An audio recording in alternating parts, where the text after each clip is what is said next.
Hello everybody, this is Mr. Rob and welcome back to another episode of the Seattle Mariners franchise here on MLB The Show 23. And today we have finished the first month of the 2023 MLB season. So we're going to go back and review the month of April, just kind of get a brief look at what's happened around the league, who's got off to a good start, who has not, and kind of dive into a little bit of player stats and just kind of get you guys up to date. This is a live column. This is what I do after every month in my franchises. So if you're excited for this one, make sure you drop a like and you subscribe down below, especially if you want more franchise content. Now, the Seattle Mariners going into this season, we're looking for a playoff spot, and we're currently on track for that. As right now, the Mariners sit 17-11, as they didn't have the best last week of the month, but overall, a pretty solid month nonetheless. Our AAA team, the Tacoma Ramers, went 16-11, and our AA Arkansas Travelers went 12-10. So overall, the organization is in a pretty solid spot. Now, every month there are awards for Players of the Month, and for the month of April in the American League, the pitcher of the month is Shane Bieber, who is 4-0 in his 5 starts, .89 ERA this month. That is insane with 33 strikeouts. Player of the month is Eloy Jimenez. He's hitting .423 with 17 homers, 13 RBIs, and he's on like a 26-game hit streak. So Eloy Jimenez is absolutely sensational to begin the season. Rookie of the month is Logan O'Hoppe, the Angels catcher. He's hit .406 and 1 homer and 1 RBI. Very good start to his major league campaign.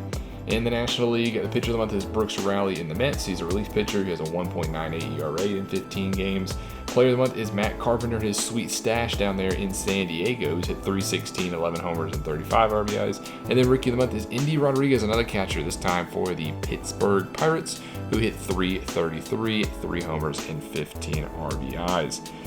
Let's take a look at the overall league as we'll take a look at the standings. Starting off in the American League East, the Blue Jays lead that division. They sit 17-13, followed by everybody else being underneath 500, which is very, very surprising.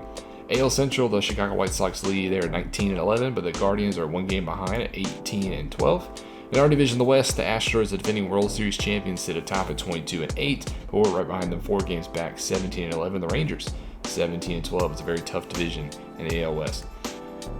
Wildcard teams, the Guardians, Mariners, and Rangers all sit in that spot. In the National League, the Mets are the best team over there, 24-7. They have an 8-game lead in their division already. The Central is the Cubs, 20-10, the only team above 500 in that division.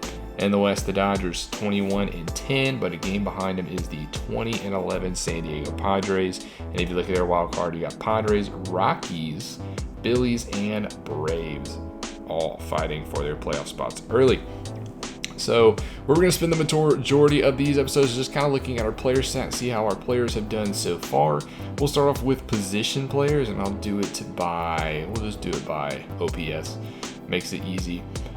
And our top position player is right now Julio Rodriguez, who's got off to a very solid start to his campaign, .293, 6 homers, 22 RBIs. He was actually hitting way above that. He was like in the 350s, I think. But he's kind of gone down in recent times. But still a very good season. The reigning Rookie of the Year. He is our superstar, and he's playing like it this year, doing, if not better, than he did last year, which is a great trajectory for J-Rod. AJ Pollock is next, .289, his 5 homers, 15 RBIs in the season. He's done a very good job out there in the left field. Not really else to say. I really expect that out of Pollock, especially hitting lefties.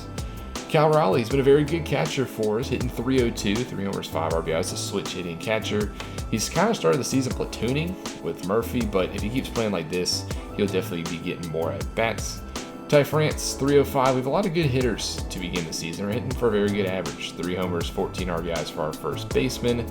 And then Tom Murphy, speaking of which, he hit .226, 2 homers, 5 RBIs, but he's only had 31 at-bats. And, like I said, he is started the season platooning with Cal Raleigh, and he's kind of the second catcher in the organization. If you remember last episode, we actually targeted Harry Ford in our Down on the Farm spotlight, and I think he is more of a catcher of the future. Tom Murphy's already 31 years old.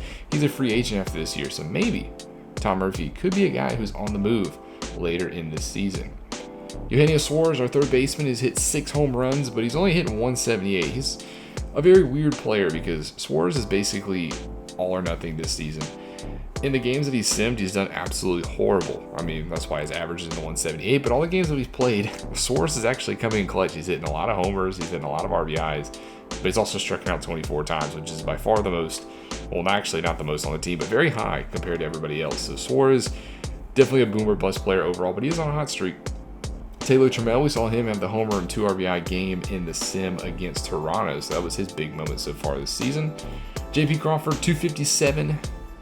1 homer, 5 RBIs. He's been decent, but I do want to see more out of Crawford. 70 overall, B potential 28. He's on a mega contract for the next 4 seasons, so I'd like to see Crawford even take another bump up in his trajectory. Teoscar Hernandez, who came over from the Blue Jays, he's at 229, 2 homers, 5 RBIs. A little bit disappointing, and he's struck out 30 times already, which is our team lead. He could definitely hit lefties, but I want to see him do a little bit better because, he's on a 1-year contract. He's going to be a free agent. And we have to think what we want to do with the Teoscar Hernandez, especially since he is also declining. I'd like to see what those numbers he did the past 3 seasons, not a 2019 trajectory.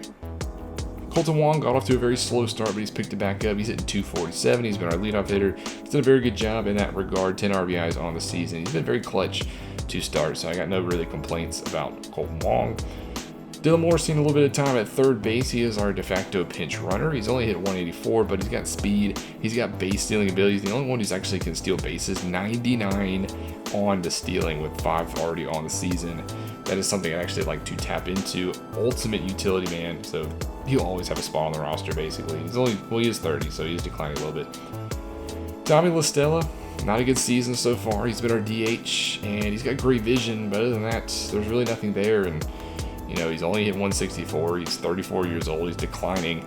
If he continues like this, I don't even think an option would be in his future. Yes, he's got 3 minor league options, but honestly, if he can't turn around, he could be a DFA potentially. Then lastly, in our hitting department, Sam Haggerty, 182. He's also seen a little bit of time. Nothing really there as well. That's kind of Sam Haggerty.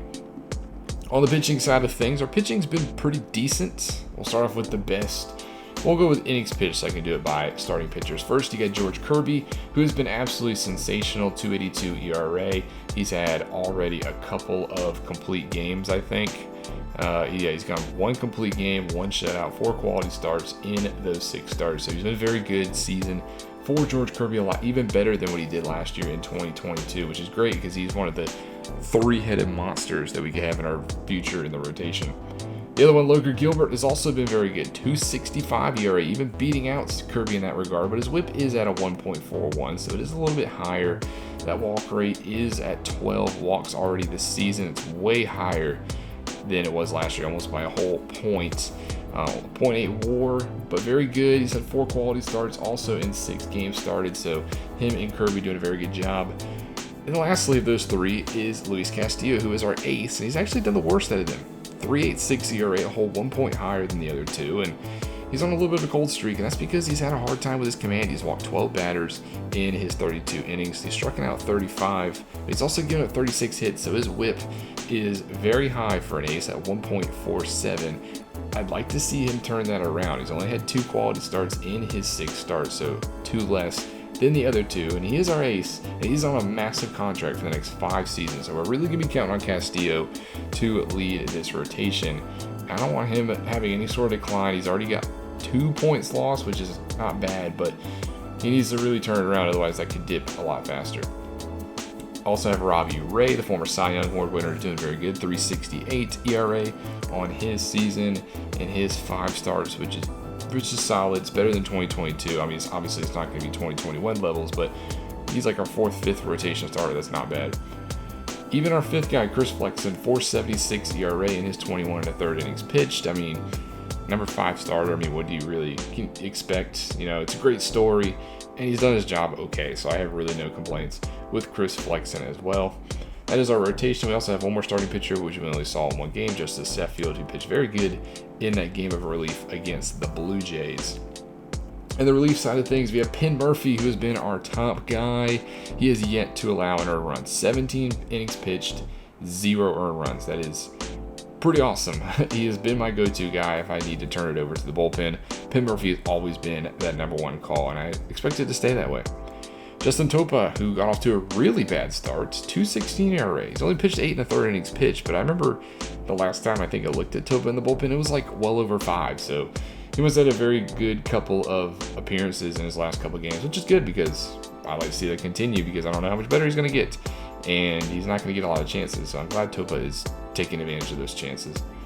Andres Munoz has been our closer. He's been very good. He has yet to blow a save. 10 for 10, 2.70 ERA. I wish it wasn't as high, but he's getting the job done. So that's just me being nitpicky there.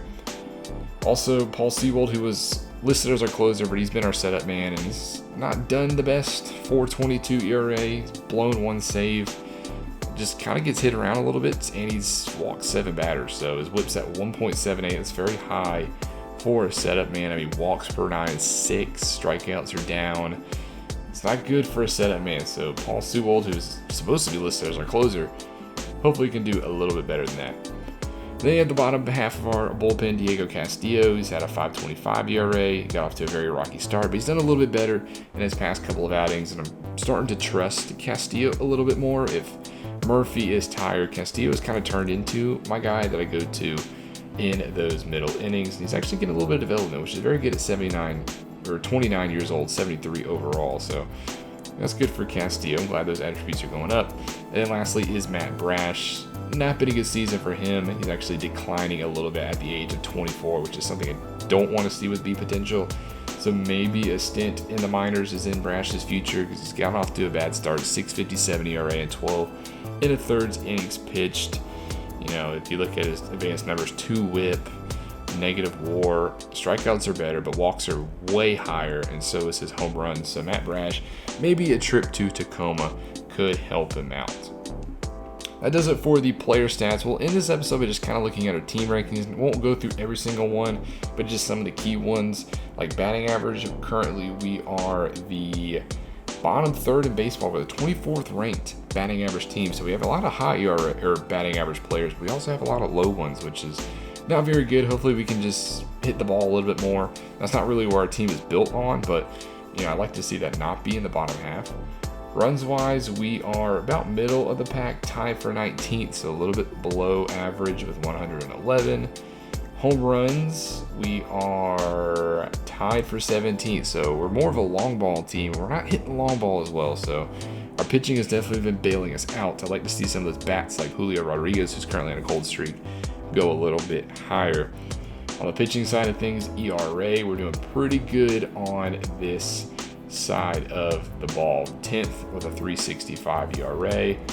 Runs allowed, we are 9th with 109. Home runs allowed, we're 2nd, so we give up the best home run ratio in the American League. The only team better than us is the Cubs. That's really helped us out because that has been my Achilles heel in some of my past franchises, is giving up the long ball. And our pitchers did a very good job of limiting that. Strikeouts, we are 15th, so right in the middle. And then win percentage, we are the 7th best team in baseball, so definitely doing very good. The best team in baseball is the Mets, and the worst team is the Nationals.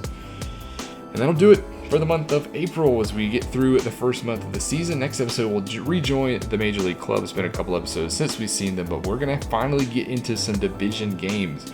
We went through the whole month of April, and the only division team we played was a 3-game set against the Angels.